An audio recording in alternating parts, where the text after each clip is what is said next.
के right side में जो शैम्फर लाइन है उसके साथ भी फॉक्स प्लेन पैरेलल है, ठीक है। अदर साइड पे, ऑपोजिट साइड पे अगर हम देखते हैं तो भी पैरेलल है। अब जैसा कि आप एंटीरियर साइड में देख रहे हैं, यहाँ पर जो मैक्सिला है वो थोड़ा टिल्टेड है और ये फॉक्स प्लेन पैरेलल नहीं है। सामने से अगर हम फ्रंट से इसको देख रहे हैं तो यहाँ पर पैरेलल लाइंस हमें नहीं दिख रही हैं। तो इस चीज़ को ठीक करने के लिए मैं क्या करूँगा, मैं RIMS. Hey welcome back once again and this is doctor Sunil. आज इस वीडियो में हम बात करने वाले हैं जॉ रिलेशन के बारे में। जैसा कि कंप्लीट डेंचर की केस सीरीज़ चल रही थी, उसके अंदर मैंने आपको सारे स्टेप्स अभी तक बता दिए हैं। अब हम एक ही पेशेंट को अभी तक लेकर चल रहे हैं, जिसके अंदर मैं आपको जॉ रिलेशन किस तरीके से लिया जाता है वो बताऊँगा। तो जॉ रिलेशन लेने का मेन पर्पज़ क्या होता है, सबसे पहले हम ये समझ लेते हैं। देखिए, इसको अगर कॉमन सेंस से मैं आपको समझाने की कोशिश करूँ तो वो ये होगा कि आप जब रिलैक्स स्टेट पे बैठे होते हैं तो आपका मैक्सिला और मैंडिबल आपस में मिला हुआ नहीं होता है, वो बिल्कुल उन दोनों के बीच में कुछ गैप होता है। इसी तरीके से अगर ये हर वक्त ओक्लूजन में हो या हर वक्त बाइटिंग फोर्स के अंदर हो तो आपका टीएमजे जॉइंट प्रॉब्लम करने लगेगा, वो पेन करने लगेगा। तो इस हार्मनी को इस्टेब्लिश करने के लिए कि आप जब रिलैक्स हो तो आपका टीएमजे जॉइंट रिलैक्स स्टेट में रहे, उस टाइम किसी भी टाइप का ओक्लूजन ना हो पेशेंट के अंदर, साथ ही ये एक ऐसी हार्मनी में हो जिसके अंदर आपके च्यूइंग फोर्सेस मैक्सिमाइज रहें कि आप अच्छे से पेशेंट आपका जो है वो च्यू कर सके, खाने को, फूड को च्यू कर सके। और इस टीएमजे जॉइंट की हमें हार्मनी मेंटेन रखनी होती है। सिंपल वर्ड्स में इसे ही जॉ रिलेशन बोलते हैं और हमें ये इस्टेब्लिश करना होता है कुछ स्टेप्स के ज़रिए। जॉ रिलेशन 3 टाइप के होते हैं। पहला होता है ओरिएंटेशन, दूसरा होता है वर्टिकल और तीसरा होता है हॉरिजॉन्टल। अब जैसे मैंने इसका आपको नाम बताया, बिल्कुल इसी सीरीज़ के अंदर हम जॉ रिलेशन को रिकॉर्ड करते हैं। कभी भी आप डेंचर बना रहे हो उसमें ये 2 चीज़ें हमेशा इंपॉर्टेंट होती है। सबसे पहला रिटेंशन, दूसरा जॉ रिलेशन।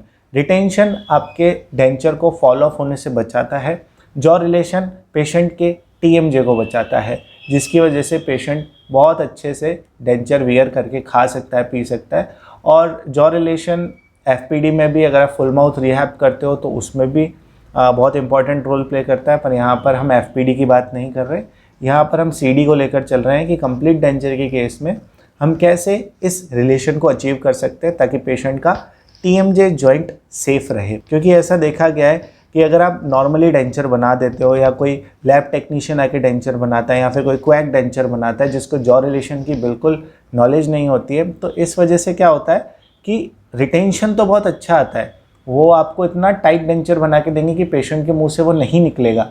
लेकिन पेशेंट जब भी खाना खाएगा वो ये कहेगा कि मेरे को कान में दर्द होता है, मेरे को सिर में दर्द होता है, मेरे को गले में दर्द होता है, क्योंकि ये पूरा एरिया ये टीएमजे जॉइंट से रिलेटेड है और यहाँ पर पेशेंट को पेन होता है। भले ही आपने उसको डेंचर दे दिया और जो नहीं गिरता वो उससे खा भी लेता है, लेकिन ज़रूरी ये है कि उसका जो जॉ रिलेशन है वो सही हो, तभी उसका टीएमजे जॉइंट सही काम करेगा और वो अच्छी तरीके से खाना खा पाएगा या अच्छी तरीके से रह पाएगा। वरना वो उसको पता भी नहीं चलेगा पेशेंट को कि उसके साथ क्या हो रहा है और कुछ टाइम बाद उसके टीएमजे जॉइंट ख़राब हो जाएंगे। तो इस चीज़ को हमें समझना चाहिए और हमें इन स्टेप्स को फॉलो करके जॉ रिलेशन को अचीव करना चाहिए। यहाँ पर मैं कुछ सिंपल टेक्निक्स यूज़ करता हूँ। देखिए, एक्यूरेट जो जॉ रिलेशन है ना, उसको अचीव करने के लिए मैं बहुत सारे आर्मामेंटेरियम की ज़रूरत पड़ती है, लेकिन यहाँ पर मैं बेसिक मटेरियल्स के साथ आपको बताऊँगा या बेसिक इक्विपमेंट्स के साथ हम कैसे जॉ रिलेशन अचीव कर सकते हैं, जो हमें कॉलेजेस में सिखाया गया है। मैं हाई क्लास प्रोस्थो की बात नहीं कर रहा, जहाँ पर जॉ रिलेशन को लेने के डिजिटल मेथड्स भी आ चुके हैं आजकल, वो बहुत कॉस्टली पड़ते हैं। अगर आप एक ऐसे एरिया में काम करते हैं जहाँ पर पेशेंट आपको मीडियम पे करता है, नॉर्मली आप उससे चार्ज करते हैं, तो आप ये सारे इक्विपमेंट्स मेंटेन नहीं कर पाएंगे क्योंकि वो बहुत कॉस्टली आते हैं। क्योंकि एक हनाऊ आर्टिकुलेटर की बात करें, अगर आप उसको लेना चाहेंगे तो उसकी कॉस्ट 1 से 1.5 लाख रुपए होती है और आप नहीं खर्च कर पाएंगे उसको, अगर आपके पास डेंचर के पेशेंट्स इतने नहीं हैं या फिर वो आपको इतना पे नहीं करते। तो मिनिमल मटेरियल्स के थ्रू आप कैसे जॉ रिलेशन अचीव कर सकते हो। तो यहाँ पर मैं आपको पेशेंट का वीडियो शो कर रहा हूँ जिसमें हमने जॉ रिलेशन लिया है। सबसे पहले जब भी पेशेंट आता है हमें उसका ओरिएंटेशन जॉ रिलेशन लेना है, यानी कि लैब से आपको ओक्लूजल रिम्स बन के मिल चुकी है, अब आपको उसका ओरिएंटेशन जॉ रिलेशन लेना है, जो फर्स्ट नंबर का जॉ रिलेशन होता है। अब ओरिएंटेशन जॉ रिलेशन में क्या किया जाता है या क्या देखा जाता है, आपका जो मैग्जिला होता है वो एक पर्टिकुलर टिल्ट पे होता है क्रेनियम या बेस ऑफ स्कल के साथ। हो सकता है कि आपका जो मैग्जिला है वो क्रेनियम के साथ लेफ्ट टिल्ट हो, राइट टिल्ट हो, आगे टिल्ट हो, पीछे टिल्ट हो, किसी भी एंगल में वो टिल्टेड हो सकता है। तो वो किस एंगल पे टिल्ट है, इस बात का पता हम ओरिएंटेशन जॉ रिलेशन से लगाते हैं। तो सबसे पहले हम क्या करते हैं, एक कैम्फर लाइन ड्रॉ करते हैं, जिसे एला ट्रेगस लाइन भी बोला जाता है। उस लाइन के ज़रिए हम मैग्जिला का टिल्ट पता लगाते हैं, यानी ओरिएंटेशन पता लगाते हैं कि वो बेस ऑफ स्कल के साथ किस ओरिएंटेशन के ऊपर है। अब कैम्फर लाइन ही क्यों यूज़ करी, इसका एक साइंटिफिक रीज़न है, क्योंकि बहुत सारे पेशेंट्स के ऊपर या बहुत सारे लोगों के ऊपर जब ये स्टडी किया गया, मेरे जैसे लोग जिनके दांत हैं उन लोगों पे जब ये चीज़ स्टडी करी गई तो ये पाया गया कि बहुत सारी लाइंस ड्रॉ करी गई, ठीक है, उनके स्कल के साथ, उनके रेडियोग्राफ के ऊपर, और ये पाया गया कि ये कैम्फर लाइन है ना, यानी कि जो एला ट्रेगस लाइन है, ये एक ही वो लाइन है जिससे सबसे ज़्यादा रिलेशन होता है मैग्जिला के ओरिएंटेशन का। इसलिए इसी लाइन को चुना गया ओरिएंटेशन जॉ रिलेशन लेने के लिए। अगर ये चीज़ समझ में नहीं आई तो कोई बात नहीं, सिर्फ हमें जॉ रिलेशन लेना आना चाहिए कि किस तरीके से हमें ओरिएंटेशन जॉ रिलेशन लेना है। तो सबसे पहले जब पेशेंट आएगा तो हम क्या करेंगे, उसकी एला ट्रेगस लाइन को मार्क कर लेंगे, जैसा कि अभी मैंने करके दिखाया है आपको।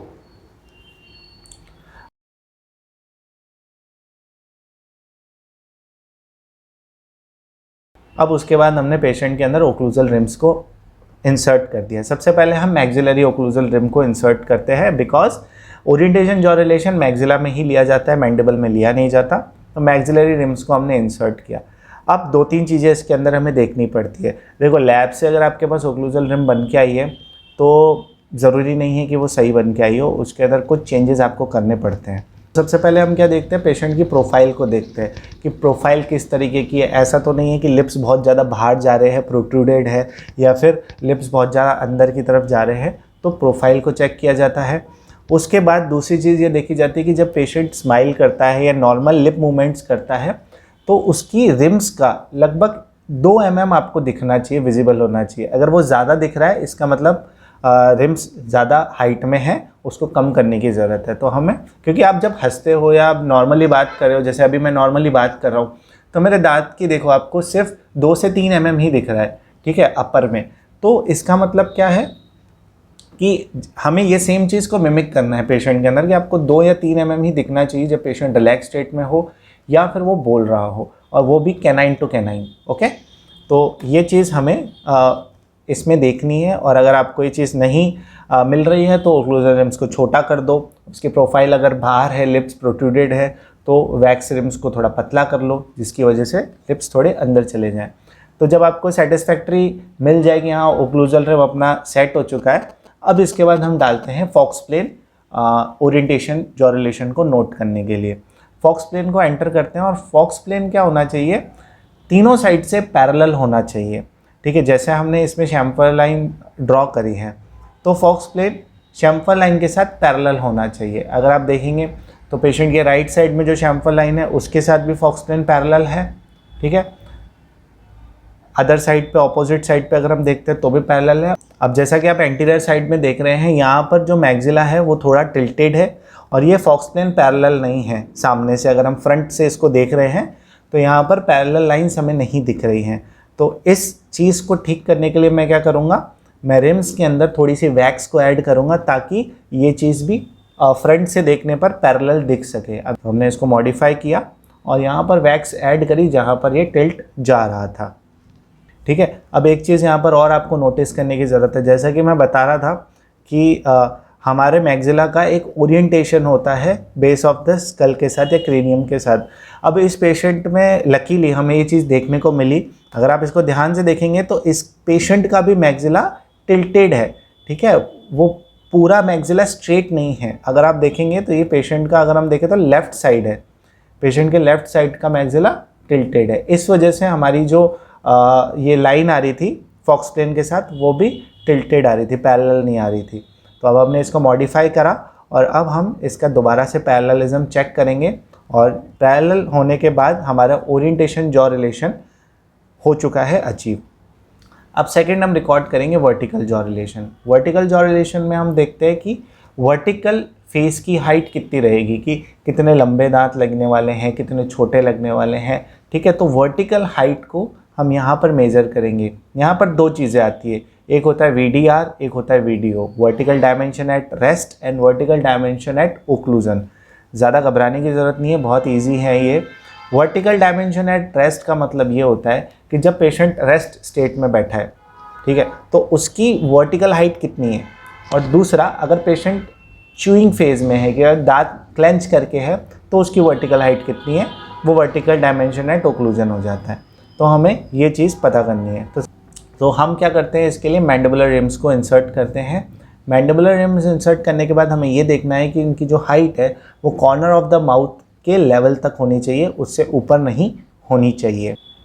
वो एंटर करने के बाद हमें ये देखना है कि जो रिम्स है, जब पेशेंट ओक्लूड करता है तो क्या रिम्स, जो मैंडिबुलर रिम्स और मैक्सिलरी रिम्स है, वो बिल्कुल इवन प्रोपोर्शन में एक दूसरे से मिलती है। ऐसा तो नहीं कि कहीं पे गैप हो या कहीं पे रिम्स ऊपर नीचे हो, बिल्कुल इवन फॉर्म में मैंडिबुलर रिम मैक्सिलरी रिम के साथ मिलनी चाहिए। जैसा कि यहाँ पे आप देख रहे हैं, तो मैंडिबुलर रिम्स थोड़ी सी सही नहीं है, तो यहाँ पर मैं मैंडिबुलर रिम्स को थोड़ा मॉडिफाई करूँगा।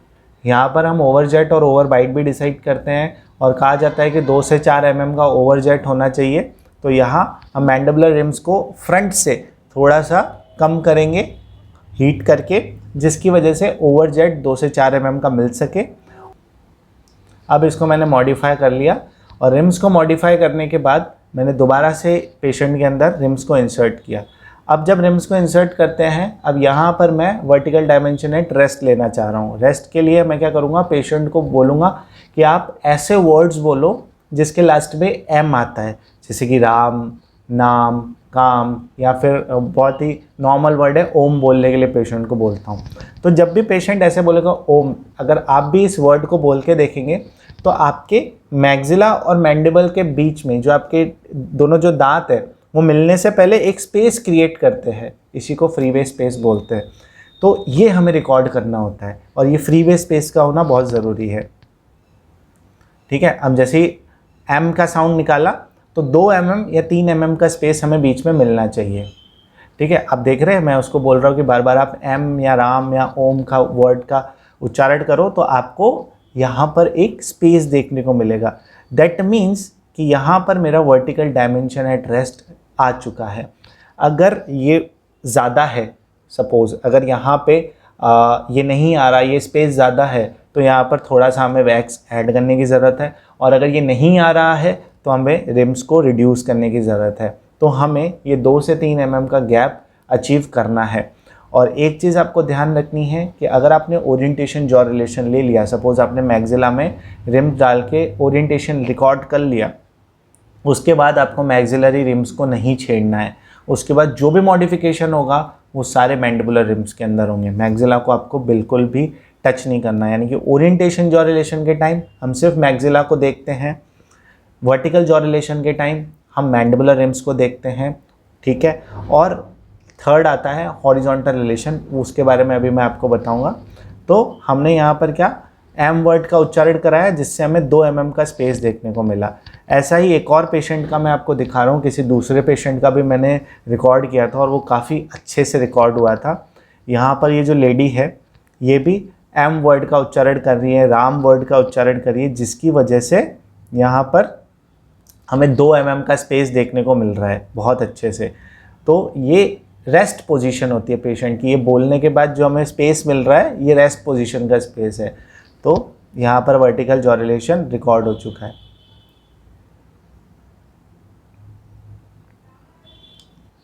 और जो थर्ड जॉ रिलेशन हम लेते हैं वो लेते हैं हॉरिजॉन्टल जॉ रिलेशन, कि रेस्ट स्टेट में जब आपका मैंडिबल बंद होता है तो वो किस पोजीशन में जाके बंद होता है, most posterior and avascular region में जाकर वो बंद होता है। अगर इसको बुक्स में पढ़ेंगे तो आपको थोड़ा और समझ में आएगा, लेकिन यहाँ मैं आपको सिंपल वर्ड्स में बता रहा हूँ। पेशेंट को हमें यहाँ पे कहना होता है कि आप अपने नीचे वाले जबड़े को पीछे की तरफ ले जाकर और मुंह को बंद करिए। यहाँ हम ऐसा नहीं करते कि पेशेंट के मैंडिबल पे प्रेशर लगा के उसको पीछे ले जाके बंद करवाते हैं। हमें यहाँ पर फोर्सफुली या एक्टिवली पेशेंट का मुंह बंद नहीं कराना। हमें पेशेंट को गाइड करना है कि आप रिलैक्स स्टेट में जितना इसको पीछे ले जाकर बंद कर सकते हैं वहाँ पर इसको बंद कर दीजिए। या फिर इसका सबसे सिंपल तरीका ये होता है, पेशेंट को बोलना होता है आप थूक निगल के मुंह को बंद कर लीजिए, या फिर दूसरा तरीका ये है आप अपनी टंग को पैलेट पे टच करिए या फिर तालू पे टच करिए और फिर धीरे धीरे मुंह को बंद करिए। तो जब ऐसी कंडीशन में पेशेंट मुंह को बंद करता है तो वो मोस्ट पोस्टीरियर पोजीशन होती है और मोस्ट रिलैक्स्ड पोजीशन होती है, जैसा कि यहाँ पर आप देख पा रहे हो। ऐसी स्टेट में पेशेंट का जब आप मुंह बंद कराते हैं, अब आप यहाँ पे सब चीज़ें देख सकते हैं। अभी मैं इसको पॉज करके आपको सारी चीज़ें एक एक करके दिखा रहा हूँ। यहाँ पर आप देख सकते हैं हमें ओवरजेट सही देखने को मिल रहा है। यहाँ पर आप देख रहे हैं कि जो ओक्लूजन है, जब रिम्स आपस में टकराती हैं तो वो बिल्कुल इवनली एक दूसरे के साथ टच है। तीसरी चीज़ आप देख रहे हैं कि पेशेंट ने अपना जो मैंडिबल बंद किया है या मुंह जो बंद किया है वो पीछे की तरफ ले जाकर बंद किया है, और यही आपका फाइनल जॉ रिलेशन होता है। और यहाँ पर आपको इसको सील करना होता है। और हाँ, एक चीज़ तो हम भूल ही गए, इसको बंद करने से पहले हमें मिड लाइन को मार्क करना होता है, क्योंकि मिड लाइन बहुत ज़रूरी है। कुछ लोग कैनाइन लाइंस को भी मार्क करते हैं। कैनाइन लाइंस को मार्क करने का ये तरीका होता है कि आप पेशेंट को स्ट्रेट देखने के लिए बोलते हैं और उसकी जो प्यूपिल लाइंस होती है उसी के पैरेलली हम कैनाइन लाइंस को भी मार्क कर लेते हैं, क्योंकि बिल्कुल उसी के ही लाइन में हमारे कैनाइन्स होते हैं। तो आप कैनाइन लाइंस मार्क करना चाहें तो आपका लैब वाला कैनाइन को उस तरीके से आर्टिकुलेट करके आपको उसमें देता है। तो मैं सिर्फ मिड लाइन को मार्क करता हूँ। मिड लाइन मार्क करेंगे, पीछे की तरफ मुंह बंद कराएंगे, वापस पेशेंट को बोलेंगे थूक निकल के मुंह बंद करो, पेशेंट बंद करेगा, उसको वहाँ पर सील करेंगे। गर्म इंस्ट्रूमेंट से सील करने के बजाय मैं कोशिश ये करता हूँ कि स्टेपलर पिन्स को इंसर्ट करके उसको सील कर दूँ, क्योंकि कई बार क्या होता है कि जो ईडेंचुलस पेशेंट होते हैं ना, काफ़ी लंबे टाइम से जो हुए होते हैं, तो उनका मसल कंट्रोल नहीं होता अपने लिप्स के ऊपर, तो उनके लिप्स हिलते रहते हैं, और जब हम गर्म इंस्ट्रूमेंट ले जाते हैं तो वो थोड़े से कॉन्शियस हो जाते हैं और इसकी वजह से उनके लिप मूवमेंट्स थोड़े से हैपहज़ार्डली होने लगते हैं।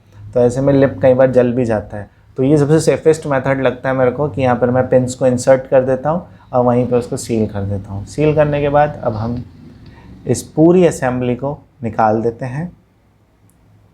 और लगता है इसका रिटेंशन जो है वो कुछ ज़्यादा ही अच्छा आ गया है, इस वजह से ये निकल ही नहीं पा रहा है।